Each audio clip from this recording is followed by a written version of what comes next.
Əziz dostlar, hörmətli abituriyentlər, tim toplusundan birinci sınavın 11-ci sualından başlayaraq izah eləməyə davam edirik. 11-ci sualda nöqtələrin yerinə yazıla bilməz. Qoşma və gəraylı aşıq şeirinin ən geniş yayılmış növləridir. Bəli, bu fikir yazıla bilər. A variantını çıxırıq. Tədnis 11 hecalı şeir janrıdır. Bəli, tədnis cinah sözlərdən ibarət olan şeir şəklidir. Qoşma şəklində olur. Gəraylının qafiyə quruluşu, qoşma və gəraylının qafiyə quruluşu eynidir.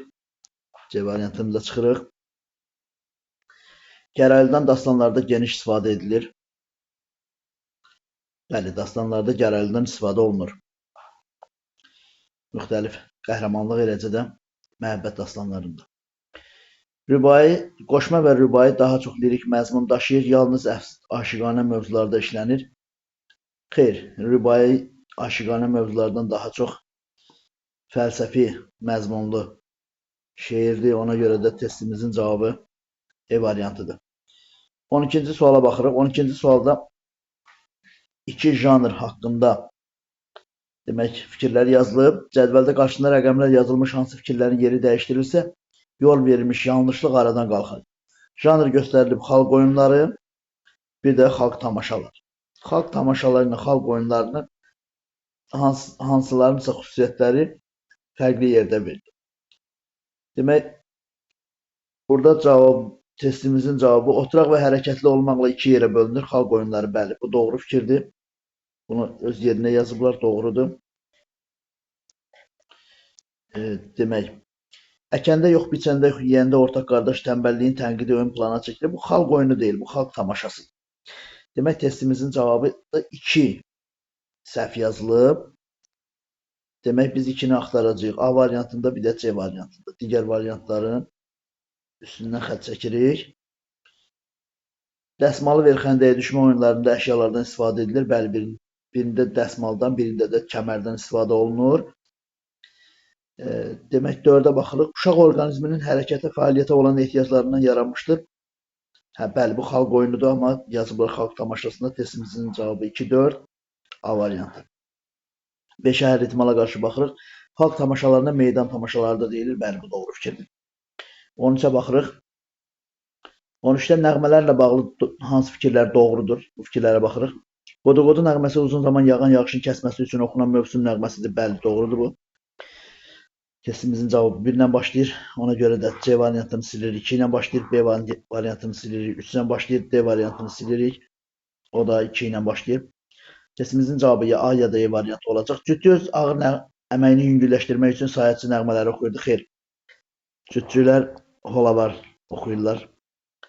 Ona görə 2 ola bilməz. Testimizin cavabı 1-4-5 olacaq. Hər ehtimala qarşı digərlərinə də baxaq. Məişət nəğmələri 2 növə bölünür. Toy və yas nəğmələri.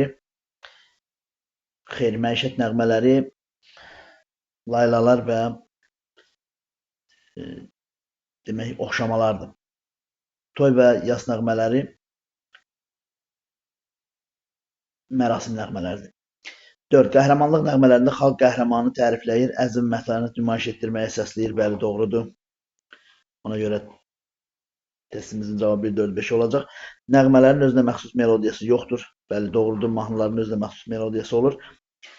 14-də dərzi şagirdi Əhməd ağıllı uşaq nağıllarının ortaq cəhətidir. Demək, elə A variantı. Baş qəhrəman ağıllı və iradəlidir. Bəli, doğrudur. B niyə səhvdir? Baş qəhrəman hədəfinə çatmaq üçün sehirli qüvvələrin gücündən istifadə edir. Heç birində sehirli qüvvədən istifadə etmək yoxdur. B variantını çıxırıq. Hökmdar ziddiyyətli obraz kimi yadda qalır. Xeyr, dərzi şagirdi Əhməddə nisbətən bu hiss olunur, amma ağıllı uşaqda bu belə deyil. Hökmdarın konkret fikri var. Hamını özünə tabi etmək, hamıya zülm etmək, hamını özünə asılı vəziyyətdə saxlamaq və s.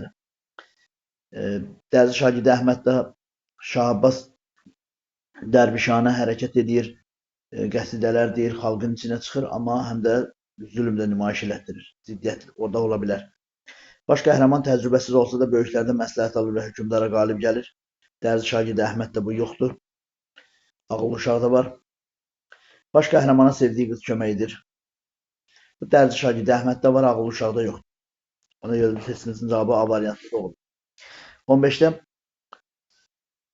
Euler-Venn diaqramına uyğun fikirləri müəyyən eləməliyik. Atalar sözləri ilə məsələləri müqayisə eləmişik. Burada müəyyən əhvalatla bağlı olur. 2 olacaq A variantı. A yazırıq. Demək, fikir ümumiləşmiş bitkin şəkildə ifadə edilir. Bu atalar sözünə aiddir. Yazıcı B variantına. Demək, 15'də demək sonra fikir üstü örtülü şəkildə ifadəsi mühüm tələbdir. Bu heç birinə aid olan deyil, bu tapmacaya aid olan xüsusiyyətdir. Xalqın əsrlər boyu qazandığı həyat təcrübəsinin ümumiləşmiş ifadəsidir.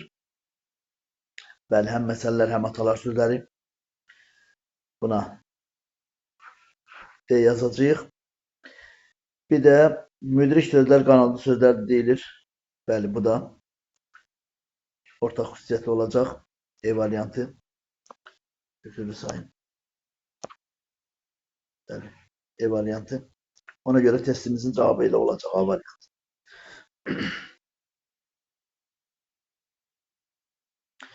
16-cı sualda şifahi xalq ədəbiyyatının janrlarına əsasən uyğunluğu müəyyən eləməliyik. Rəvayət, əfsanə, nağıl uyğunlaşdıracağıq. Demək, rəvayətə daxildir. Astiaqla Nuh Peyğəmbər, B, E. Bu da A variantındadır. 2-də əfsanəyə aid Səməndər quşu. Bir də Xan Sarayda əfsanədir, D variantı. Nağıl da ağıllı uşaqdır. Demək, elə testimizin cavabı olacaq A variantı. 17-də baxırıq. Demək, cədvələ əsasən çargə əfsanəsi ilə bağlı doğru fikirləri müəyyən eləməliyik. Hökmdarın ətrafındakilara münasibəti, bir də ətrafındakilərin hökmdara münasibəti, uyğunluğu axtarırıq. Doğru fikirləri axtarırıq. Qüruru və xudbinliyi hökmdara alimin niyyətini başa düşməyə imkan vermir. Doğru fikirdir. Demək, elmə və alimə qiymət verməyi bacarmayan şah alimi xalqın gözündən salmağa çalışır. Bəli, bu doğru fikirdir. Ona görə ona suallar filan verirlər. Xeyirxah işləri ilə xalqa kömək edir. Yanlış fikirdir. Sonra ətrafdakıların hökmdara münasibəti. Xalqın hökmdara olan münasibəti qərəzli deyil. Bəli, metod barədə heç nə danışılmır. Doğrudur. 1, 2, 4 olacaq testimizin cavabı. Amma digərlərinə də baxaq. E variantındadır. Xalqın ona məhəbbəti, ədalət və qələbəyə qazanmasına səbəb olur. Xalqın ona məhəbbətindən danışılmır. Xalq arasında yaşamaq sarayda yaşamaqdan üstün tutur. Bu alimə aid olan xüsusiyyətdir. Bunu şaha aid ediblər. Ona görə testimizin cavabı 1, 2, 4 E variantı. 18-ci suala baxırıq. 18-ci sualda nağıl janrı ilə bağlı yanlış fikirləri müəyyən eləməliyik. Demək, bütün hadisələr əsas qəhrəmanla bağlı olur. Bəli, bu doğru fikirdir. Testimizin cavabı ola bilməz. Nağıllar 3 yerə bölünür. Heyvanlar haqqında sehirli və məişət nağılları. Demək, bu da doğru fikirdir. Səhv fikirləri axtarırıq. Məişət nağıllarında bəzən müsbət qəhrəmana qeyri-real xeyirxah qüvvələr kömək edir. Xeyr, bu məişətdə deyil, sehirli nağıllardadır. 3 doğrudur. 3 ilə başlayan cavab E variantındadır. Nağıllar demək, nağıllar qədim dövrdən bu günümüzə yazılı formada gəlib çatmışdır. Xeyr, yanlışdır. Ağızdan ağıza keçərək gəlib çatmışdır. 3-4 testimizin cavabı. Məişət nağıllarında real hadisələrin təsviri aparıcı yer tutur. Bu da doğru fikirdir. Ona görə testimizin cavabı olacaq E variantı. 19-da yanıltma janrı ilə bağlı hansı fikirlər doğrudur? Demək, səs oyunu üzərində qurulmuşdur. 1 ilə başlayırıq. 1 ilə başladığımıza görə B, D, E variantlarını silirik. 1 doğru cavabdır. Fikrin üstü örtülü ifadəsi janr üçün əsasdır.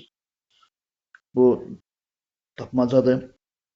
Yumoristik məzmuna malikdir. Testimizin cavabı 1-3-dür. Yumorla yanaşı satirə, sarkazm da olur. Yanılmacda sarkazm, satirə ola bilməz. Demək, Yalnız uşaqların lətifədə ola bilər satira sarkazm. Yalnız uşaqların nitqinin inkişafına kömək edir. Yalnız uşaqların yox, hər kəsin. Ona görə cavab 1-3. 20-də nümunə haqq ilə bağlı doğru fikirləri müəyyən eləməliyik.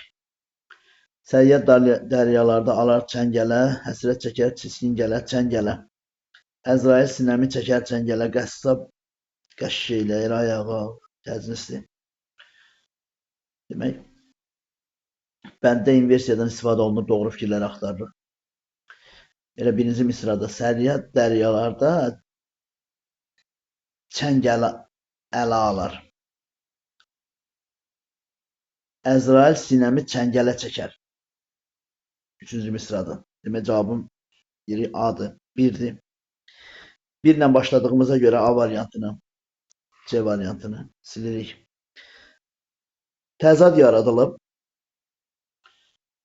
Təzad. Yox, təzad yoxdur. Ona görə B variantını da silirik. Təkrar işlənmişdir. Ay ağa, siskin gələ, çəngələ. Bəli, burada təkrar işlənib, epifora işlənib. Ona görə 1-3-5 olacaq cavab. 5-ə baxaq.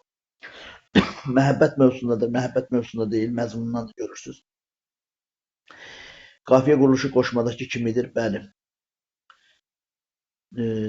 Demək, 3 misrası bir-biri ilə həm qafiyədir. Sonuncu misra birinci bəndi misraları ilə yəqin ki, həm qafiyədir. Çünki bu təznisin orta bəndlərindən biridir.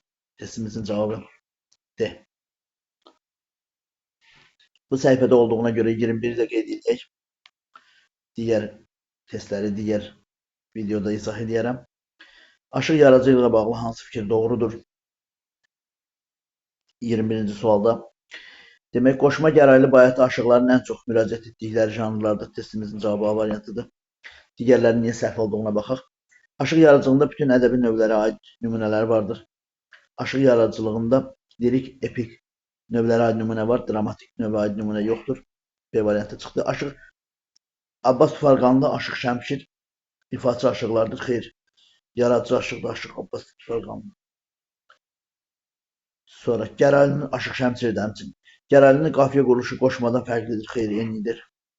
Dövrümüzdə bu sənətlə məşğul olanlara Dədə Ozan Varsaq deyilir. Xeyr, qədimdə deyilir bunlar. İndi aşıq deyilir.